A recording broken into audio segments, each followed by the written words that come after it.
Hello, welcome back to my channel education hub by Shweta. मैं आप सबका स्वागत करती हूँ हमारे YouTube channel education hub by Shweta में। तो फ्रेंड्स, हम अभी कर रहे हैं 6 दिसंबर 2019 पेपर फर्स्ट का जो प्रीवियस ईयर के क्वेश्चन पेपर्स हैं वो हम सॉल्व कर रहे हैं यूजीसी नेट 2021 के लिए।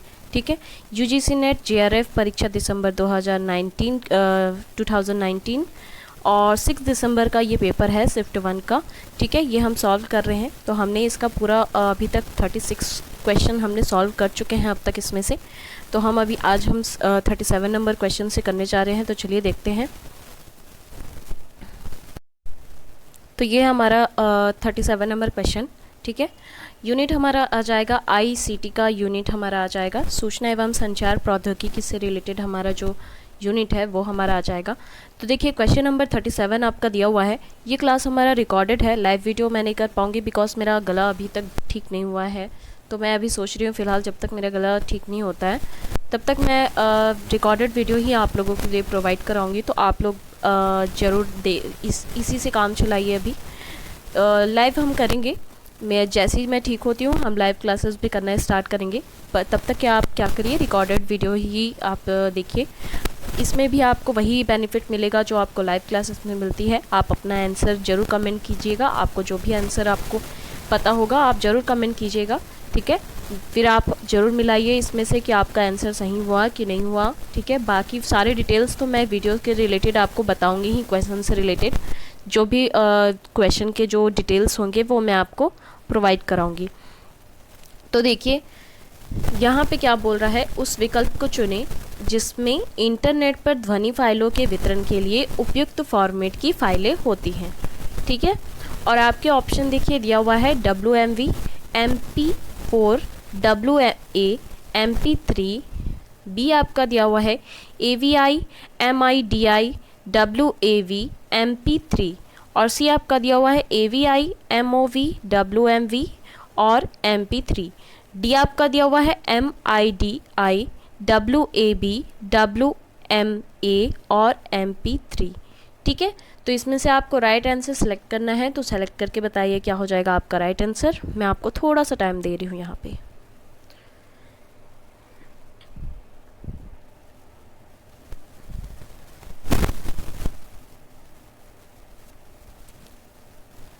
देखिए, फर्स्टली आपका यहाँ पे आंसर हो जाता है ऑप्शन नंबर डी, MIDI और WAB, WMA और MP3।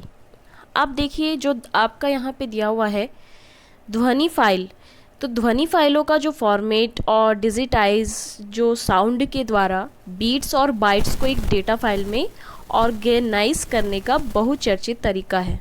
ठीक है, और ध्वनि फॉर्मेट की बात की जाए तो यह अलग अलग प्लेटफॉर्मों के लिए अलग अलग ध्वनि के फॉर्मेट होते हैं। क्लियर है आप लोगों का ये? तो देखिए, सामान्यतः जो ध्वनि फॉर्मेट होती है आपकी, ये कितने प्रकार की होती है? ये आपकी 3 प्रकार की होती है। ठीक है, अब ये 3 प्रकार कौन कौन से होते हैं? तो देखिए, एक तो आपका होता है अनकम्प्रेस्ड ऑडियो फॉर्मेट। ठीक है, क्या होता है एक आपका अनकम्प्रेस्ड ऑडियो फोलियो होता है।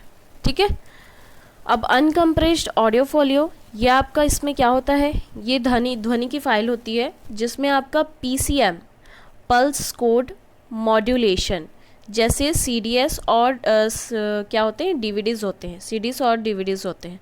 ठीक है, उसमें सेकंड आपका क्या होता है WAV, wave from audio format होता है। नेक्स्ट आपका होता है AIFF। ठीक है, जो थर्ड आपका होता है AIFF, इसका आपका हो जाएगा ऑडियो इंटरचेंज फाइल फॉर्मेट। ठीक है, ये 3 इसमें फाइलें होती हैं। ध्वनि की जो 3 फाइलें हैं वो इसमें होती हैं, किसमें होती हैं? अनकम्प्रेस्ड ऑडियो फॉर्मेट्स में। ठीक है, सेकंड जो आपका ये इसमें जो सेकंड, अब इसमें आपका जो सेकंड होता है वो क्या होता है? हमने अभी फर्स्ट देखा। ठीक है, फर्स्ट हमारा ये ध्वनि फाइलें की जो 3 प्रकार होती हैं उसमें से फर्स्ट हमने देखा अनकम्प्रेस्ड था। ठीक है, सेकंड हमारा हो जाता है लॉजी कंप्रेस्ड आपका ऑडियो फॉर्मेट। ठीक है, लॉजी कंप्रेस्ड ऑडियो फॉर्मेट, इसमें आपकी जो फाइलें होती हैं वो भी 3 तरह की होती हैं। अब इसमें कौन कौन सी फाइलें होती हैं? एक तो आपका होता है MP3। ठीक है, एक होता है आपका MP3 होता है एक आपका, जिसमें MPPEG1 और ऑडियो लेयर 3 जो सबसे कॉमन पॉपुलर ऑडियो फॉर्मेट है ये आपका होता है। बी आपका इसमें क्या होता है, बी आपका इसमें होता है AAC, ठीक है। बी नंबर आपका इसमें क्या होता है, AAC होता है, एडवांस ऑडियो कोडिंग, ठीक है। ये आपका क्या होता है, इसमें आपका यूट्यूब आ जाएगा, एंड्रॉयड, iOS और iTunes आदि इसमें आते हैं, ठीक है। और इसी में आपका जो सी नंबर है वो क्या हो जाएगा, WMA, ठीक है। क्या हो जाएगा इसमें, WMA। ये आपका क्या हो जाता है, विंडो मीडिया ऑडियो इसके अंतर्गत आता है। अब इसमें जो थर्ड नंबर है वो आपका हो जाएगा लॉसलेस कंप्रेस्ड ऑडियो, ठीक है। आपका लास्ट क्या हो जाएगा, लॉसलेस कंप्रेस्ड ऑडियो, ठीक है। ये आप लोग नोट करेंगे क्योंकि मैं ऐसी बता रही हूँ, आप लोग यहाँ पे आप लोग देख सकते हैं, मैं आप लोगों को ईज़िली यहाँ पे सब डिटेल में बता रही हूँ, तो आप लोग इसको क्या करेंगे, नोट करते चलेंगे। अब देखिए, लॉसलेस कंप्रेस्ड ऑडियो फॉर्मेट के अंतर्गत भी जो ध्वनि फाइलें हैं वो कौन कौन सी होती हैं, एक आपकी होती है FLAC, ठीक है, फ्री लॉसलेस ऑडियो कोड्स होता है एक, ठीक है, कोडेक होता है एक।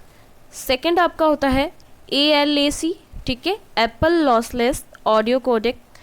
सी आपका होता है MIDI, ठीक है, म्यूजिकल इंस्ट्रूमेंट डिजिटल इंटरफेस होता है। डी आपका होता है RM रियल मीडिया, ठीक है।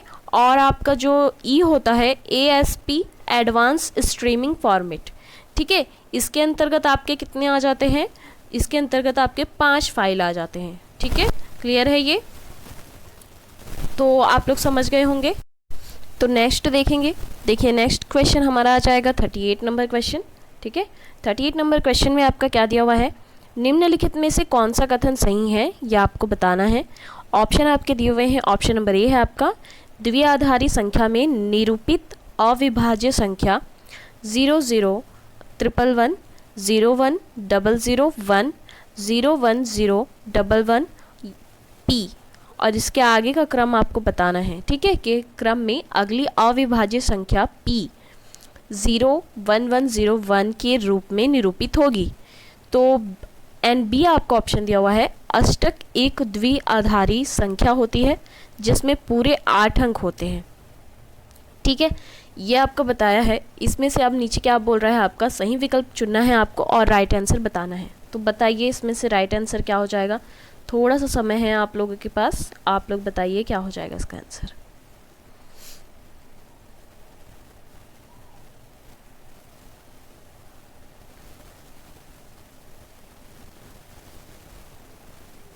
देखिए आपका फर्स्ट और सेकंड दोनों आपके क्या हो जाएंगे, राइट हो जाएंगे। तो इसके अकॉर्डिंग आपका आंसर क्या हो जाएगा, ऑप्शन नंबर आपका जो सी है वो आपका राइट आंसर हो जाएगा, ठीक है। क्लियर है। अब देखिए ये जो द्विआधारी जो संख्या है इसमें आपका जो बोल रहा है, इसमें अगली विभाज्य संख्या P और 01101 के रूप में निरूपित होगी। ये आपका सही है क्योंकि 0 और 1 में जो लिखी जाने वाली द्विआधारी संख्या की जो एक श्रेणी है वो मतलब कि वो प्रकार से क्या होती है, बढ़ती है, ठीक है। वो क्या करती है, निम्नलिखित प्रकार से बढ़ती है। कैसे बढ़ती है, जैसे देखिए 00 इज इक्वल टू हमारा क्या होता है, 0 हो जाएगा यहाँ पे, ठीक है। द्विआधारी जो संख्या होती है मैं उनके बारे में बता रही हूँ। 01 को हम क्या लिखेंगे, 1 लिखेंगे। वैसे ही 02 को हम क्या लिखेंगे, यहाँ पे 2 लिखेंगे। 0 ठीक है, सॉरी 02 बोल रही यहाँ पे मैं, 10 को हम क्या लिखेंगे, यहाँ पे 2 लिखेंगे। वैसे ही आप लोगों का क्या हो जाएगा, रुक जाइए मैं इसको अच्छे से बता देती हूँ। नीचे आपको यहाँ पे फॉर्मेट में मैं जस्ट उसी में आप लोगों को बता देती हूँ क्योंकि आप लोगों को फिर नोट करना ईजी हो जाएगा। देखिए यहाँ पे आपका दिया हुआ है, ठीक है। देखिए यहाँ से आप लोग नोट कर सकते हैं। यहाँ पे आप देखिए 00 का क्या हो जाएगा, 0 हो जाएगा। 01 का आपका 1 हो जाएगा। 10 का आपका क्या हो जाएगा, 2। 11 का आपका हो जाएगा यहाँ पे 3। 101 का आपका 4 लिखते हैं यहाँ पे, ठीक है। 110 का आपका यहाँ पे 5 लिखा जाएगा। 00111 का आपका यहाँ पे 6 हो जाएगा। 01001 का आपका यहाँ पे 7 और 01010 का आपका हो जाएगा 8। 01011 का आपका हो जाएगा 9 और 01100 का आपका क्या हो जाएगा यहाँ पे 10। तो अष्टक एक जो क्या होती है द्विआधारी संख्या होती है जिसमें पूरे 8 अंक होते हैं और वे क्रमशः क्या होती हैं जीरो से लेके पूरी 7 होती हैं, ठीक है। और जिनका द्विआधारी रूपांतरण उपयुक्त द्विआधारी संख्या होती है, ये यहाँ पे आपको कहा गया है। क्लियर है? तो इसके हिसाब से आपका जो आंसर है वो दोनों आपके क्या हो जाएंगे, राइट हो जाएंगे। क्लियर है यहाँ तक आप लोगों को? अब देखिए नेक्स्ट आपका क्वेश्चन क्या दिया हुआ है, 39 नंबर क्वेश्चन दिया हुआ है। ये आपका क्या करना है, सूची 1 से सूची 2 को मिलान करना है। तो देख लेते हैं हमारा सूची 1 से सूची 2 क्या क्या दिया हुआ है, और मैं इसको थोड़ा सा जूम आउट कर देती हूँ। अच्छा पहले हम लोग ये देख लेते हैं, बाद में हम लोग वो देखेंगे। आप लोगों को तो ऐसे ही पता चल जाएगा कि क्या हो जाएगा इसका आंसर, फिर मैं आप लोगों को सही विकल्प बताऊंगी। तो देखिए क्या बोल रहा है, कंप्यूटर नेटवर्किंग के संदर्भ में सूची 1 को सूची 2 से मिलाना है। सूची 1 में क्या क्या दिया हुआ है आपका, VoIP, नेक्स्ट दिया हुआ है फाइबर ऑप्टिक केबल, सी दिया हुआ है URL और डी आपका दिया हुआ है UTP केबल, ठीक है। और सूची 2 में दिया हुआ है आपका आंकड़ा अंतरण के लिए प्रकाश पल्सों का प्रयोग करता है, फ़ोन कॉल करने के लिए इंटरनेट का प्रयोग, किसी छोटे भवन में कंप्यूटरों को आपस में जोड़ने के लिए सबसे उपयुक्त, और इंटरनेट पर एक वेब एड्रेस ढूंढने के लिए वेब ब्राउज़र द्वारा प्रयुक्त सामग्री। ये आपको बोल रहा है, देख लिया आप लोगों ने। अब यहाँ पे आपको ऑप्शन दिया हुआ है, देख लीजिए, ठीक है। यहाँ पे आप लोगों को क्वेश्चन भी दिख रहा है, ऑप्शन भी दिख रहा है। अब राइट आंसर बताइए क्या हो जाएगा, जल्दी से आंसर कीजिए, क्या हो जाएगा इसका राइट आंसर।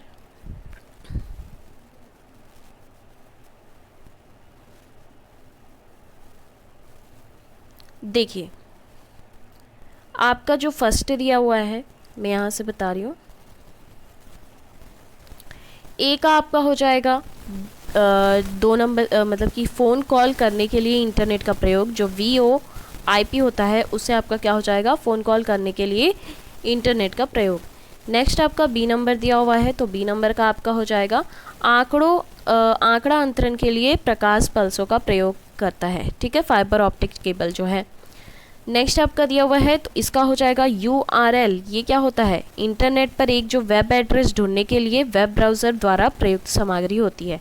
URL जैसे कि आपका कोई यूट्यूब चैनल है तो उसमें भी आपका URL दिया रहता है, तो वो आप इजीली किसी को शेयर कर सकते हैं कि आप यहाँ जाइए और हमारा चैनल सब्सक्राइब कीजिए, ठीक है। तो वो एक क्या होता है, ईजिली जो आपका वेब एड्रेस है वो ढूंढने के लिए आपका एक सामग्री होता है, बहुत ईजिली हम उससे क्या कर सकते हैं, कुछ भी ढूंढ सकते हैं।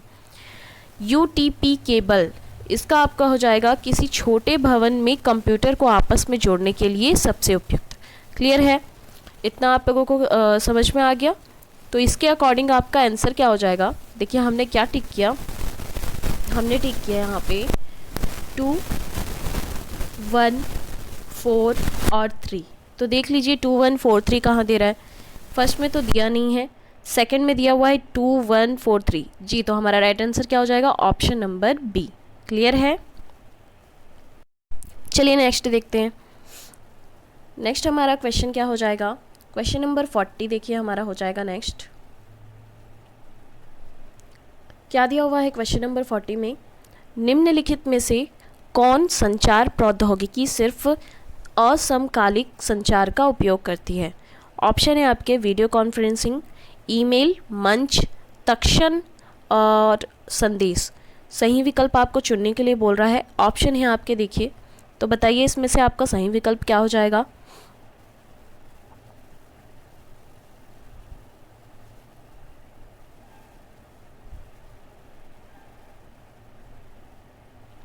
देखिए आपका, देखिए इसमें ईमेल और आपका जो मंच है ये आपका क्या हो जाएगा, राइट आंसर हो जाएगा। मीन्स इसके अकॉर्डिंग आपका आंसर यहाँ पे देख लीजिए, ए में नहीं है, बी में भी नहीं है, सी आपका हो जाएगा राइट आंसर, ठीक है।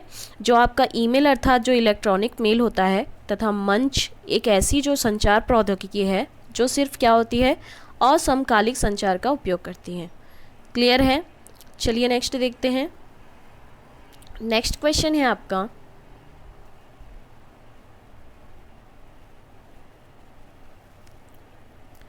क्वेश्चन नंबर आपका 41 है। देखिए, निम्नलिखित में से क्या सूचना प्रौद्योगिकी पर बढ़ती निर्भरता के कारण उत्पन्न मुख्य मुद्दा है।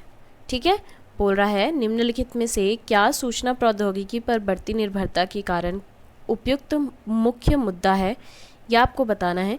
ऑप्शन दिया हुआ है आपका लाभकारिता, सुरक्षा संबंधी खतरे, और आपका लास्ट दिया हुआ है निजता संबंधी चिंता।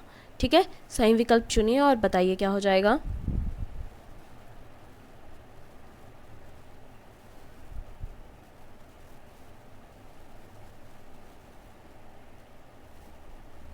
देखिए, इसमें आपका राइट आंसर हो जाएगा, एक तो आपका हो जाएगा सुरक्षा संबंधी खतरे, ठीक है, और दूसरा आपका हो जाएगा निजता संबंधी चिंता।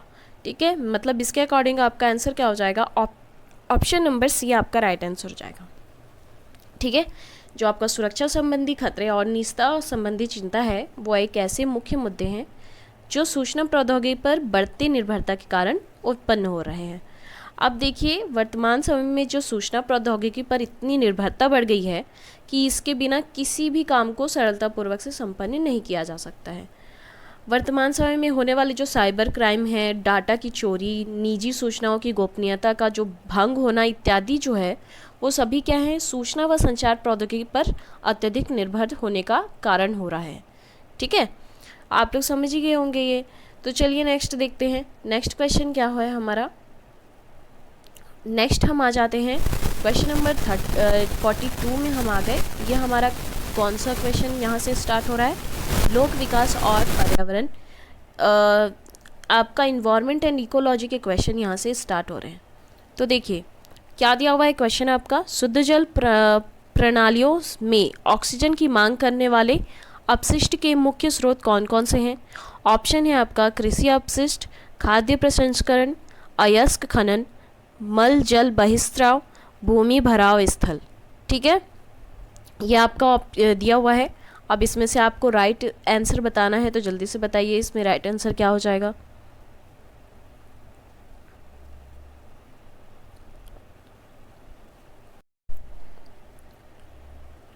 देखिए, इसमें आपका ए नंबर ये आपका राइट है, बी ये भी आपका राइट है, एंड लास्ट आपका जो डी है ये आपका राइट है। ये जो कुछ अवशिष्ट हैं, कृषि के अवशिष्ट, खाद्य प्रसंस्करण और मल जल जो बहिस्राव है, इनके कारण क्या होता है, इन अवशिष्ट ऑक्सीजन की मांग करने वाले जो अवशिष्ट हैं उनके मुख्य स्रोत ये हैं। ठीक है, इन्हीं के बहिस्राव के कारण आपका क्या हो जाता है। देखिए, ऑक्सीजन क्या होती है कि ऑक्सीजन वो है जो जिससे जैविक तत्व की एक निश्चित मात्रा को क्या किया जाता है, गलाया जाए, और उससे जैविक ऑक्सीजन मांग कहा जाता है। ठीक है, जो कुछ ऑक्सीजन की जो मात्रा होती है जिससे जैविक तत्व की क्या होती है, एक निश्चित मात्रा को गलाया जाता है और उसे जैविक ऑक्सीजन मांग कहा जाता है। और पानी में जो BOD है, BOD मीन्स आपका जैविक ऑक्सीजन मांग की मात्रा क्या होती है, प्रदूषण के स्तर का सूचक होता है। ठीक है, तो देखिए इसके अकॉर्डिंग आपका आंसर क्या हो जाएगा, ABD। ABD कहाँ दिख रहा है आपको, ये आपका दिख जा रहा है ऑप्शन नंबर सी में। क्लियर है, तो चलिए नेक्स्ट क्वेश्चन देखते हैं। नेक्स्ट क्वेश्चन है हमारा क्वेश्चन नंबर 43 है। देखिए 43 नंबर आपका क्वेश्चन क्या बोल रहा है, निम्नलिखित में से कौन सा प्राकृतिक संकट है जो अपेक्षाकृत मंद आरंभिकता रखता है। ऑप्शन है आपके ज्वालामुखी विस्फोट, सूखा और दावाग्नि मीन्स आपका वाइल्ड फायर, या फिर भूस्खलन। तो क्या हो जाएगा इसका आंसर, बताइए जल्दी से, कौन सा इसमें से आपका प्राकृतिक संकट है जो अपेक्षाकृत मंद आरंभिकता रखता है। देखिए, ज्वालामुखी विस्फोट ये तो मंद आरंभिकता नहीं रखता है। ठीक है, नेक्स्ट आपका सूखा, जी ये आपका मंद आरंभिकता रखता है। फिर दावाग्नि, नहीं ये बहुत जल्दी फैलता है। भूस्खलन ये भी बहुत जल्दी होता है। मीन्स आपका क्या हो गया, सूखा। सूखा क्या होता है, प्राकृतिक संकट है जो अपेक्षाकृत क्या होता है, मंद आरंभिकता रखता है। सूखा संकट क्या होता है, एकाएक घटित नहीं होती है बल्कि इसके आने का पूर्वानुमान हमें हो जाता है। ठीक है, कि इस सूखे या ऐसी कोई आपदा को नियंत्रित करना तो संभव नहीं है। अब आप सूखे को नियंत्रित कर सकते हैं, नहीं कर सकते हैं। हाँ, लेकिन इसका जो पूर्वानुमान होने पर इससे हम जूझने की क्या कर सकते हैं, तैयारी जरूर कर सकते हैं। ठीक है, सूखे के दौरान संयम। अब देखिए, इन हालातों में आपसी तालमेल और जो सुनियोजित व्यवस्था है और उनके प्रबंध से जो तकलीफ़ों को हम क्या कर सकते हैं, कम कर सकते हैं। ठीक है, तो आप लोग समझ गए होंगे इसका आंसर क्या हो जाएगा। निम्नलिखित में से कौन सा प्राकृतिक संकट है जो अपेक्षाकृत मंद आरंभिकता रखता है, तो यह आपका हो जाएगा सूखा। क्लियर है। चलिए नेक्स्ट क्वेश्चन देखते हैं। नेक्स्ट क्वेश्चन हमारा क्या हो जाएगा, क्वेश्चन नंबर हमारा 44 हो जाएगा। निम्नलिखित में से कौन नवीकरणीय प्राकृतिक संसाधन है, तो क्या हो जाएगा इसका आंसर। देखिए ऑप्शन दिया हुआ है आपका, जैव विविधता, टीन, प्राकृतिक गैस और लवण। तो क्या हो जाएगा इसका आंसर, आपका बताइए।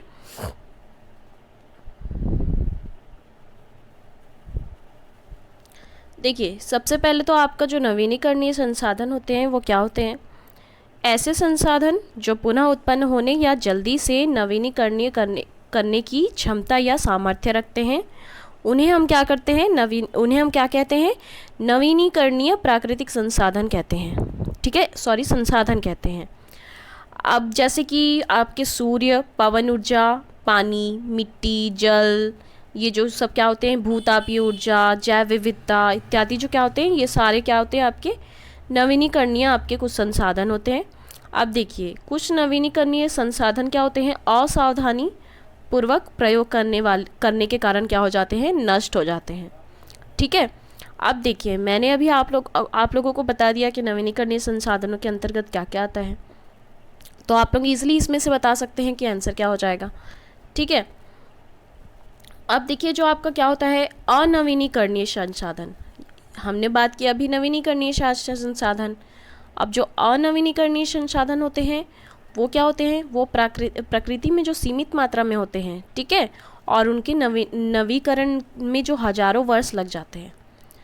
उदाहरण के लिए आपका जो कोयला होता है या पेट्रोलियम होता है, ये क्या होते हैं, पूर्ण रूप से बाहर निकाल लिए जाते हैं, तो उनको क्या होता है, उत्पन्न करने में लगभग 10 लाख वर्ष लगता है।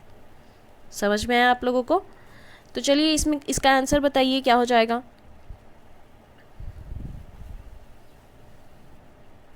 आपका देखिए इसका आंसर हो जाएगा डी, लवण। क्लियर है। 45 नंबर आपका क्वेश्चन है, क्योटो प्रोटोकॉल के अंतर्गत दूसरी प्रतिबद्धता अवधि में 1990 के स्तर तक कम से कम कितने प्रतिशत हरित गृह गैस की कटौती की जाएगी। ठीक है, इसका आपका देखिए ऑप्शन क्या क्या दिया हुआ है, 10%, 12%, 15% और 18% आपका दिया हुआ है। तो बताइए इसका आंसर क्या हो जाएगा।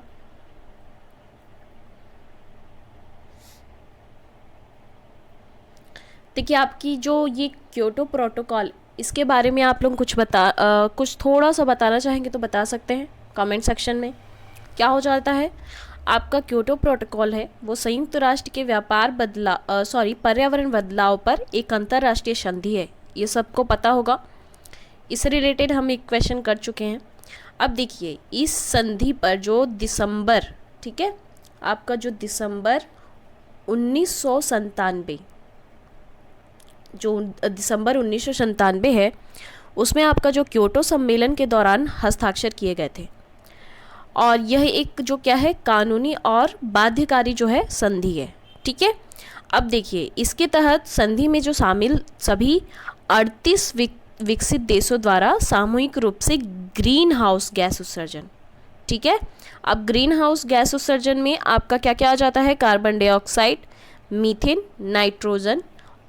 नाइट्रस ऑक्साइड, CFC और सल्फर क्लोराइड और हाइड्रोक्लोरिक कार्बन। ठीक है, को आपका क्या किया था 1990 के स्तर पर लाने के लिए। ठीक है, 1990 के स्तर पर लाने के लिए आपका जो 2012 तक 5.2%, ठीक है, 5.2% कटौती करने का संकल्प व्यक्त किया गया था।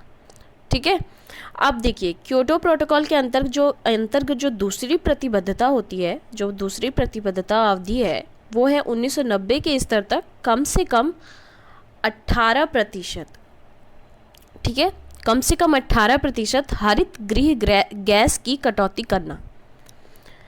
क्योटो प्रोटोकॉल की जो दूसरी प्रतिबद्धता की अवधि थी वो क्या थी, 2012 में अपनाया गया इसे, और इसकी जो पहली प्रतिबद्धता की अवधि थी वो क्या थी, 2008 से 2012। ठीक है, 2008 से 2012 इसकी पहली प्रतिबद्धता थी और दूसरी आपकी क्या थी, 2012। क्लियर है। वर्ष जो 2012 में दोहा में दूसरी प्रतिबद्धता अवधि के लिए क्योटो प्रोटोकॉल में संशोधन किए गए थे। कहाँ किए गए थे, दोहा में, जिन्हें दोहा संशोधन भी कहा जाता है। ठीक है, और इसी वर्ष जो क्या हुआ था, प्रतिबद्धता अवधि को 2013 से 2020 तक के लिए स्वीकार किया गया था। क्लियर है यहाँ तक। तो अब आप लोग इजीली बता सकते हैं मुझे कि यहाँ पे कितने प्रतिशत हरित गृह गैस की कटौती की जाएगी। अभी जस्ट मैंने बताया हो जाएगा ये, अभी तो जस्ट मैंने बताया 18%। ठीक है, क्लियर है। चलिए नेक्स्ट क्वेश्चन देखते हैं। क्वेश्चन नंबर आपका 46, बताइए क्या हो जाएगा। क्वेश्चन आपके सामने है, बताइए क्या हुआ हो जाएगा इसका आंसर। बायोमास ईंधन में संधारणीय कार्बन न्यूट्रल ऊर्जा के सृजन की क्षमता होती है क्योंकि ये उपभोग और वृद्धि की मात्रा के आधार पर दहन में कार्बन डाइऑक्साइड का उत्सर्जन करते हैं।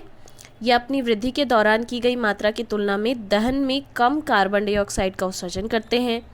इसमें जैव ईंधन की तरह कार्बन की मात्रा होती है या ये दहन होने पर खतरनाक उत्सर्जन नहीं करते हैं। तो क्या हो जाएगा इसका आंसर, बताइए।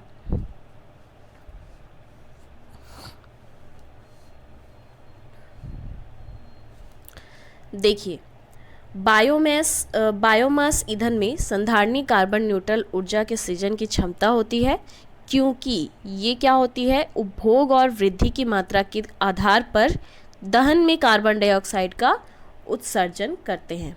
क्लियर है। चलिए नेक्स्ट देखते हैं। नेक्स्ट हमारा क्वेश्चन कहाँ से आ जाएगा, उच्च शिक्षा प्रणाली। ठीक है, उच्च शिक्षा प्रणाली से हमारा आ जाएगा ऑप्शन। देखिए आपका दिया हुआ है, सॉरी क्वेश्चन पढ़ लेते हैं पहले। क्या क्वेश्चन है हमारा, चारों वेद के काल में विद्यार्थियों को निम्नलिखित में से किस संस्कार के उपरांत वैदिक विद्यालयों में भेजा जाता है। ऑप्शन है आपके उपनयन संस्कार, उत्सर्जन संस्कार, शतपथ ब्राह्मण या धनुर्विद्या संस्कार। तो क्या हो जाएगा इसका आंसर, देखिए आपका इसका आंसर हो जाएगा उपनयन संस्कार। ठीक है, जो चारों वेद के काल में जो विद्यार्थियों को उपनयन संस्कार के दौरान ही उपरांत ही वैदिक विद्यालयों में भेजा जाता था। हिंदू धर्म के जो संस्कारों में उपनयन संस्कार है वो दसम संस्कार है। ठीक है, कौन सा संस्कार है ये, दसम संस्कार है। अब देखिए, मनुष्य जीवन के लिए यह संस्कार क्या होती है, विशेष महत्वपूर्ण होती है। इस संस्कार के अंतर्गत क्या होता है, बालक के जीवन में भौतिक और आध्यात्मिक उन्नति का मार्ग प्रशस्त होता है। ये जो संस्कार है इसमें वेदारंभ संस्कार का भी समावेश होता है और इसी को क्या किया जाता है, यज्ञोपवीत संस्कार भी कहते हैं। आप लोग मुख्यतः सुने होंगे कि शादी में आप लोग देखते हैं कि उपनयन संस्कार या फिर यज्ञोपवीत संस्कार वहाँ पे लिखे रहता है। ठीक है, तो वो वही है। अब इस संस्कार में क्या होता है, बटुक को गायत्री मंत्र की दीक्षा दी जाती है। बटुक कौन, जो ये उपनयन संस्कार ग्रहण कर रहा है। ठीक है, धारण कराया जाता है। ठीक है, देखिए विशेषकर ये अपनी अपनी शाखा के अनुसार क्या होता है, वेदाध्याय किया जाता है इसमें। ठीक है, और ये जो संस्कार होता है ये ब्राह्मण बालक जो होते हैं उनके 8वें वर्ष में या फिर क्षत्रिय बालक के क्या है 11वें वर्ष में, या और जो आपके वैश्य के बालक होते हैं उनके 12वें वर्ष में ये जो उपनयन संस्कार होता है वो कराया जाता है। क्लियर है। ठीक है, तो चलिए नेक्स्ट क्वेश्चन देखते हैं। नेक्स्ट देखिए 48 नंबर आपका क्वेश्चन है। यहाँ पे 48 नंबर क्वेश्चन क्या है आपका, बाजार अर्थव्यवस्था की मांग को पूरा करने एवं योग्य स्नातक तैयार करने हेतु जो अंतर्राष्ट्रीय बाजार में अपने समकक्षों से प्रतिस्पर्धा कर सके और वर्तमान भारतीय उच्च शिक्षा में सर्वप्रथम और महत्वपूर्ण परिवर्तन निम्नलिखित में से किससे जुड़ा है, यह आपको बताना है। ठीक है, आपके ऑप्शन देखिए दिया हुआ है, प्रवेश प्रक्रिया, पाठ्यक्रम, शैक्षिक प्रौद्योगिकी और शिक्षकों की नियुक्ति। तो क्या हो जाएगा इसका आंसर, बताइए इसका आंसर क्या हो जाएगा। देखिए आपका इसका आंसर हो जाएगा ऑप्शन नंबर बी, पाठ्यक्रम। ठीक है, देखिए वर्तमान जो भारतीय उच्च शिक्षा है उसमें सर्वप्रथम और महत्वपूर्ण क्या होता है, परिवर्तन पाठ्यक्रम में किया जाना चाहिए, जिससे क्या होगा, बाजार अर्थव्यवस्था की मांग को पूरा करने और योग्य स्नातक तैयार करने में सक्षम हो तथा अंतर्राष्ट्रीय बाजार में अपने समकक्षों से प्रतिस्पर्धा कर सकें। अब ऐसा इसलिए क्योंकि वर्तमान स्नातक पाठ्यक्रम जो है अंतर्राष्ट्रीय आर्थिक परिवेश के अनुरूप ना होकर परंपरावादी मात्र हो गई है। ठीक है, अब देखिए इसमें जो तकनीकी शिक्षा व व्यवहारिक ज्ञान है उसका बहुत ज़्यादा योगदान तो नहीं है, इसलिए आपका ये ज़रूरी है। क्लियर है, चलिए नेक्स्ट देखते हैं। क्वेश्चन नंबर आपका दिया हुआ है 49। क्वेश्चन नंबर 49 आपका क्वेश्चन क्या दिया हुआ है, इनमें से कौन कौशल विकास और उद्यमिता मंत्रालय की अग्रणी योजना है जिसका इस क्रियान्वयन राष्ट्रीय कौशल विकास निगम द्वारा किया गया है। ठीक है, ऑप्शन देखिए आपके दिया हुआ है robotics India, artificial intelligence school, make in India या फिर आपका प्रधानमंत्री कौशल विकास योजना। तो आपका इसका आंसर क्या हो जाएगा, जल्दी से बताइए आपका इसका आंसर क्या हो जाएगा। देखिए आपका इसका आंसर हो जाएगा प्रधानमंत्री कौशल विकास योजना। ठीक है, इसमें आपका उद्यमिता मंत्रालय की अग्रणी योजना है। ठीक है ये, और जिसका और इस क्रियान्वयन राष्ट्रीय कौशल विकास निगम द्वारा क्या किया जाता है, द्वारा ही किया जाता है। अब देखिए जो राष्ट्रीय कौशल योग्यता जो है वो फ्रेमवर्क के मापदंडों के तहत कौशल प्रमाण और पुरस्कार योजना का उद्देश्य युवाओं को कौशल विकास प्रशिक्षण के लिए आकर्षित करना है। अब यह एक योग्यता आधारित रूपरेखा है।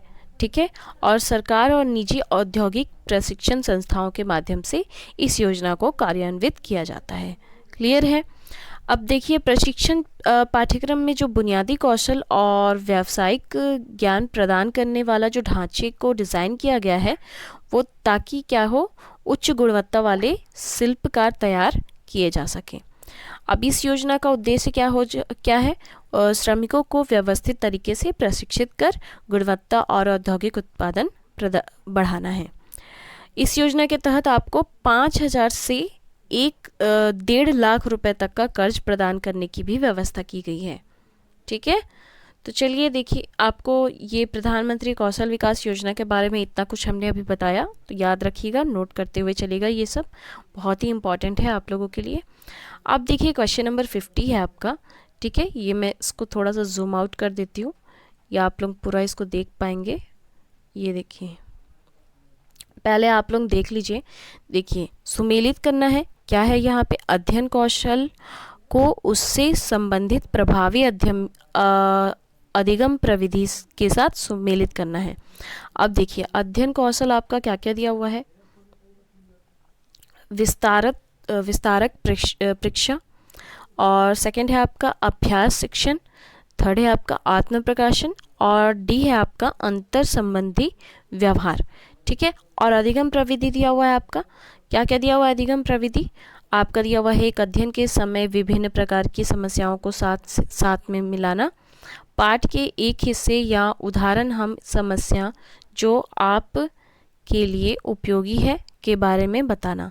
थर्ड आपका दिया हुआ है जिस सामग्री को सीखने का आप प्रयत्न करते हैं उस पर स्वयं को परखना, और फोर्थ नंबर आपका दिया हुआ है तथ्य क्यों सही है इसका उत्तर देना।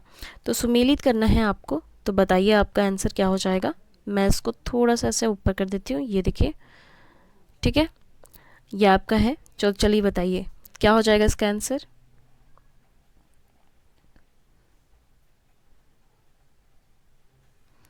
देखिए आपका इसका आंसर हो जाएगा, मैं इसको आप लोगों को बता देती हूँ, ये थोड़ा सा नीचे कर लेते हैं इसे हम।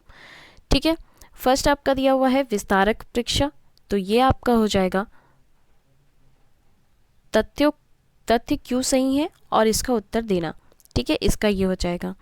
अभ्यास शिक्षण, इसका हो जाएगा आपका जिस सामग्री को सीखने का आप प्रयत्न करते हैं उस पर स्वयं को परखना। ठीक है, थर्ड आपका दिया हुआ है आत्म प्रकाशन, तो इसका हो जाएगा आपका पाठ के एक हिस्से या उदाहरण हम समस्या जो आपके लिए उपयोगी है के बारे में बताना। लास्ट आपका दिया हुआ है अंतर संबंधी व्यवहार, तो इसका हो जाएगा फर्स्ट, अध्ययन के समय विभिन्न प्रकार की समस्याओं को साथ में मिलाना। तो इसके हिसाब से आपका आंसर हो जाएगा 4 3 2 1। ठीक है, तो देखिए 4 3 2 1, 4 3 2 1 आपका इसमें कहाँ दिख रहा है, आप लोग देख सकते हैं 4 3 2 1 आपका सबसे फर्स्ट में ही 4 3 2 1 है। ठीक है, तो इसके अकॉर्डिंग आपका आंसर क्या हो जाएगा, ऑप्शन नंबर ए। ठीक है, यहाँ पे आपका 4 3 2 1 दिख रहा है। तो ठीक है, ये रहे हमारे पूरे 50 क्वेश्चन थे ये हमारे। ठीक है, आई होप आप लोगों को सेशन पसंद आया हो तो लाइक ज़रूर कर दीजिएगा। ठीक है, कमेंट करके ज़रूर अपने स्कोर बताइएगा। हमने पूरे 50 क्वेश्चन किए प्रीवियस ईयर के। ये हमने किसके किए, 6 दिसंबर 2019 के पेपर फर्स्ट के हमने किए। ये जो आपके शिफ्ट 1 के हैं इसके हमने प्रीवियस ईयर के क्वेश्चन कंप्लीट किए। हम इससे पहले और भी 3 जो क्वेश्चन पेपर हैं, 3-4 क्वेश्चन पेपर वो हम सॉल्व कर चुके हैं प्रीवियस ईयर के, तो वो आप हमारे जाके प्लेलिस्ट में देख सकते हैं। आपको डिस्क्रिप्शन बॉक्स में ईजिली ये मिल जाएगा, तो आप वहाँ जाके चेक कर सकते हैं, आपको इजीली मिल जाएगा। हम आगे और भी प्रीवियस ईयर के क्वेश्चंस पेपर सॉल्व करेंगे। एंड हाँ, हमारे जो सेशन है वो अलग से रिवीजन सेशन भी चल रहे हैं, तो आप उससे भी ज्वाइन कर सकते हैं। ठीक है, सारे आपके जो टॉपिक्स हैं यूनिट वाइज, यूनिट फर्स्ट से आपके टॉपिक पूरे क्लियर किया जाएंगे, रिवीजन जो सेशन चलेगा उसमें। ठीक है, आपको 1 वीडियो में ही सारे क्लियर कर दिया जाएगा, तो आप ज़रूर ज्वाइन कीजिएगा वो क्लास। आप लोगों के लिए बहुत ही बेनिफिट रहेगा उस क्लास में, आपके रिवीजन भी हो जाएगा और जो नए सेशन जो चाहते हैं उनके लिए भी वो ज़्यादा बेनिफिट रहेगा, उनके लिए भी स्टार्टिंग से वो हो जाएगा। ठीक है, क्योंकि वो पूरा सेशन रहेगा एक, क्योंकि तो चलिए आज के लिए इतना ही, नेक्स्ट वीडियो में फिर मिलेंगे, तब तक के लिए धन्यवाद। प्लीज़ जो नए हैं वो सब्सक्राइब जरूर कर लीजिएगा और बेल आइकन पे क्लिक कर दीजिएगा, जिससे मैं आगे जो भी वीडियो डालूंगी उसके नोटिफिकेशन आपको ईजिली मिल जाएंगे। एक्चुअली मैं पेपर 2 के भी वीडियोस प्रोवाइड करवाती हूँ, बट अभी मेरे जो तबीयत वो है वो ठीक नहीं चल रहा है, इसलिए अभी 4 डेज़ तो डिले ही हो गया था, बट ये अभी मैं 2 दिन से डाल रही हूँ। तो ये सिर्फ मैं प्रीवियस ईयर के क्वेश्चंस ही डाल रही हूँ, बट मैं ट्राई करूँगी और भी जो क्वेश्चंस है और भी सेशंस है वो लेने की, क्योंकि बट अभी मेरा गला जो है वो ठीक नहीं हुआ है। जब मेरा गला ठीक हो जाएगा तब मैं आगे की जो क्लासेस है वो कंटिन्यू करूँगी। तब तक के लिए आप प्रीवियस ईयर के क्वेश्चन पेपर्स ही हम सॉल्व करेंगे। ठीक है, पेपर 2 के बारे में मैं आप लोगों को बता दूंगी कि मैं कब से स्टार्ट करने जा रही हूँ वो। तब तक के लिए आज हम लोग इतना ही करते हैं। चलिए बाय, नेक्स्ट वीडियो में फिर मिलेंगे, तब तक के लिए धन्यवाद।